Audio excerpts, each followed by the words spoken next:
নবীর প্রকৃত উম্মত হতে হলে একজন উম্মতের কাছে তার সন্তানের চাইতে নবীর ভালোবাসা কম না বেশি থাকতে হবে? কথা বলেন, কম না বেশি? নিজের ভাইয়ের চাইতে নবীর ভালোবাসা কম থাকতে হবে না বেশি?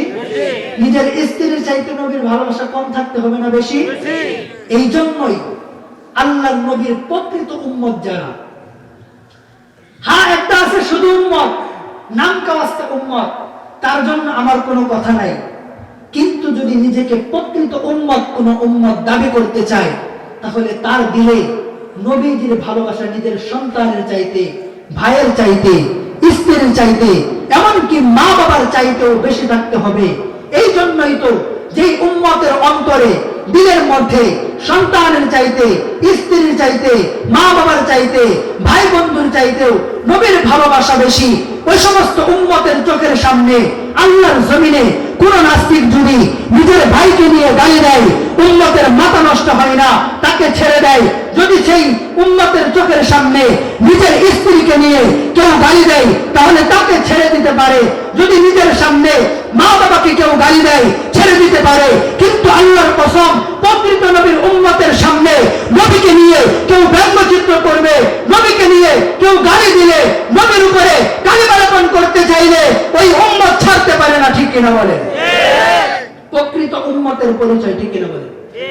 আজকে সাধু সাজতে চান, আজকে সাধু সাজতে চান, একটা পশু মরলে আপনি রাজপথে মিছিল করতে আপনি ভুল করেন না। আপনার নেতার কিছু হইলে রাজপথে প্রতিবাদের মিছিল করতে ভুল করেন না। আপনার বিভিন্ন বিষয়াদি নিয়ে রাজপথে মিছিল করতে আপনার কুণ্ঠাবোধ হয় না, মিস করেন না। নবীরে গালি দেয়, আপনি একটু প্রতিবাদও করতে পারেন না। আল্লাহর কসম, আপনি এখনো মুমিন হতে পারেন না। ঠিক কিনা বলেন? ঠিক কিনা বলেন? কথা বলেন। এমন লোক আছে না নাই? বরঞ্চ উল্টা, নবীরে যদি কেউ গালি দেয়, ইসলামের উপর আঘাত করে, নবীকে নিয়ে ব্যঙ্গচিত্র করে, আলেম ওলামা প্রতিবাদ করবার চাইলে উল্টা কিছু সাধু আছে, টাকলা আছে, এরা আবার উল্টা কয় এরা নাকি দেশের মধ্যে উচ্ছৃঙ্খল সৃষ্টি করতে চায়। কথা বলেন, ঠিক কিনা বলেন? আল্লাহর কসম করে বলি, এমন কথা যদি কেউ বলেন আর মনোভাব যদি এমন থাকে, আপনি এখনো মুমিন মুসলমানই হতে পারেন না। ঠিক কিনা বলেন? যদি মুসলমান হতে চান, তাহলে আপনি যেমন আপনার নেতার নিয়ে কেউ কিছু বললে আপনি রাজপথে নেমে প্রতিবাদ করেন, মিছিল করেন, এটাকে আপনি গুরুত্বপূর্ণ মনে করেন। মিছিল না করলে আবার পথ জায়গা কিনা?